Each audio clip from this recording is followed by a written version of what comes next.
Специально подмачиваешь фильтр, чтобы он лучше ехал, да? Говорят, на влажном воздухе. Хорошо ехал. На влажном воздухе, говорят, лучше едет машина. Так, какая проебы, какая экономика кончается.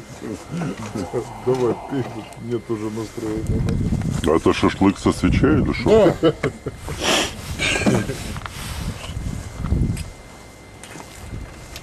Все, наверное, хватит. Да.